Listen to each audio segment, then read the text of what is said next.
Sound of Metal tells the story of an avant-garde metal drummer who slowly begins to lose his hearing. Riz Ahmad, through just his eyes, conveys a variety of emotions that Ruben is going through and carries the film with an honest, sincere performance. The brilliant sound built by Nicholas Becker puts us in the shoes of the character as he goes from a stage of normal hearing to a complete void, and as he transitions from a phase of anxiety and frustration to a dawn of hope and submission.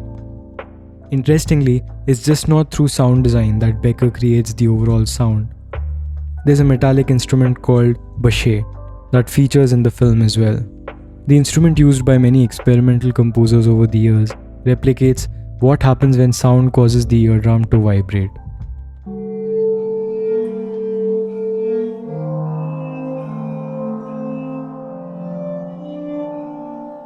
Alright, let's have a look at some themes that the film looks to explore.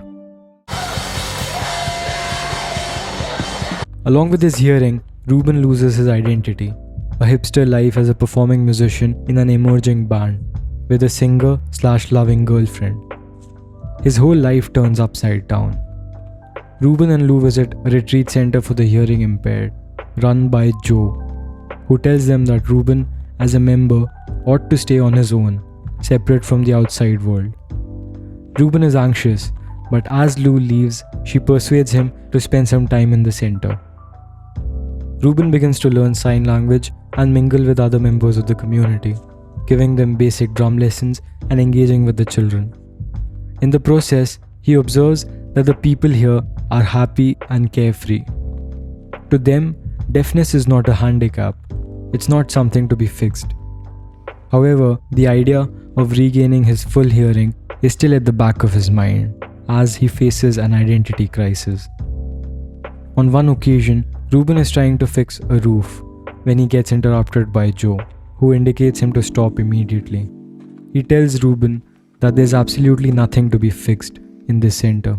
Ruben is fighting his new normal and new identity.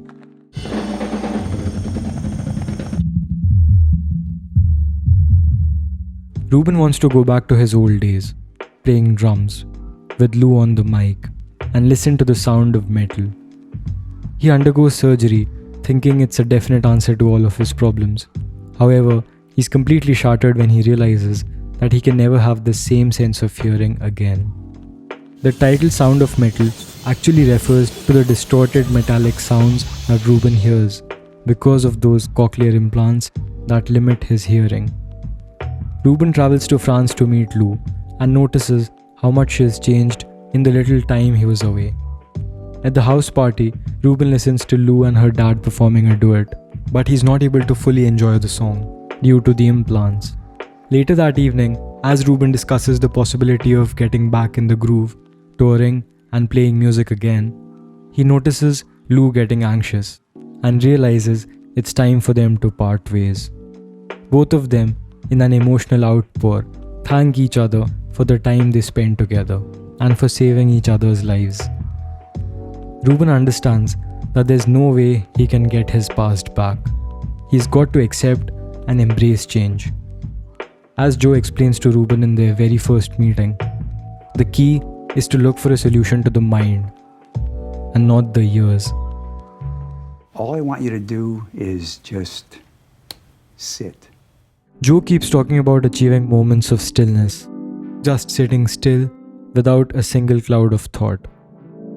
Ruben finds it funny initially, but as the days pass, he slowly begins to get used to the idea. When asked to consider staying and working at the center, since he has now become important to a lot of people here, Ruben is confused.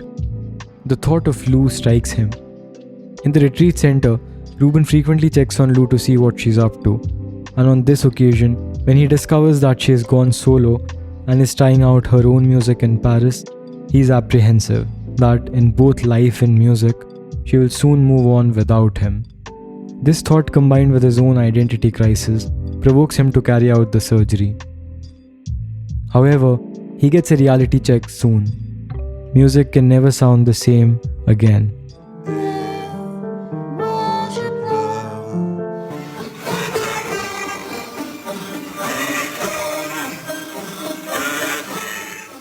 As Ruben realizes that he's standing between Lou and her future, he decides to let go of his love. He knows sooner or later Lou will break, and it would be selfish of him to hold on to her till that point. While Lou is still asleep, Ruben leaves without a word.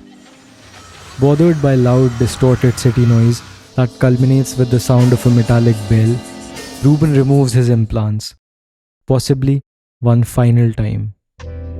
He sits in silence and observes his surroundings. Ruben has cracked the code to stillness. He has found a new side of himself, one that is not fixated on the past.